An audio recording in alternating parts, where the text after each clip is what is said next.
എനിക്ക് ഏറ്റവും കൂടുതൽ പറഞ്ഞൊരു സാധനമാണ് നിങ്ങളെങ്ങനെയാണ് പച്ചയിറച്ചി കഴിക്കുന്നത് ഞാൻ ഓക്കെ പച്ചയിറച്ചിയിൽ സോ കോൾഡ് ഹൈജീനിക് ഇഷ്യൂസ് ഉണ്ടാകുന്നുണ്ട്, അത് പച്ചക്കറിയിലുണ്ട്. അല്ലാത്ത പക്ഷം പച്ച ഇറച്ചി നല്ല സുഖമായിട്ട് ഇന്ന് ലോകത്തിലെ എത്രയോ ആളുകൾ പച്ചയിറച്ചി കഴിക്കുന്നു, എത്രയോ ഭംഗിയായിട്ടാണ്. ഇപ്പോൾ എത്യോപ്യയിൽ പോയി കഴിഞ്ഞാൽ എത്യോപ്യൻ ഡിഷ് ഉണ്ട് പച്ചയിറച്ചി കഴിക്കുന്നത്, ഞാനൊരു വീഡിയോ ചെയ്തിട്ടുണ്ട്.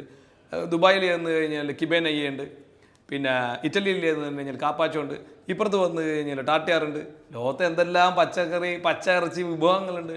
ഞാൻ നേരത്തെ പറഞ്ഞ പോലെ the most popular food in the world is സഷീമിയാണ്, ഫിഷാണ്, റോ ഫിഷാണ്. അപ്പോൾ അതിനങ്ങനെ ഭയക്കണ്ട. സെയിം ടൈം നമ്മൾ ചോദിക്കുന്നുണ്ട്. ഇപ്പോൾ ഞാൻ ഈ സോഫയുടെ മുകളിൽ കൈ വെച്ചു, ഇന്നലെ ഇവിടെ ഇൻ്റർവ്യൂ കഴിഞ്ഞ് വന്ന ചേട്ടൻ്റെ കൈയിൻ്റെ മുകളിൽ സകലം സാധനം കൂടി ഉണ്ട്. ഒരു മൈക്രോസ്കോപ്പ് വെച്ചിട്ട് എൻ്റെ കൈമ നോക്കിക്കഴിഞ്ഞത് ഉണ്ട്. ഇപ്പോൾ നിങ്ങളൊരു ലഡു വന്ന് ഞാൻ ആ ലഡു തിന്നും, ആ സമയത്ത് ആ ലഡുവിൻ്റെ മുകളിൽ എന്തോരം കണ്ടാമിനേഷൻ ഉണ്ടെന്ന് ഇവിടെ ആരെങ്കിലും നോക്കുന്നുണ്ടാവില്ല. സയൻസ് എക്സ്പ്ലെയിൻ ചെയ്യുമ്പോൾ അതാണ് എക്സ്പ്ലെയിൻ ചെയ്യുക. ആ ലഡു നിങ്ങൾക്ക് കഴിക്കാൻ പാടില്ല എന്നാണ് പറയുക. ഇപ്പം നമ്മുടെ മുഖത്ത് വരെ സെക്സ് ചെയ്തുകൊണ്ട് നടക്കുന്ന ജീവികൾ ഒരുപാടുണ്ടെന്നാണ് പറയുക. നിങ്ങളെങ്ങനെ കിസ് ചെയ്യാന്ന് ചോദിക്കും.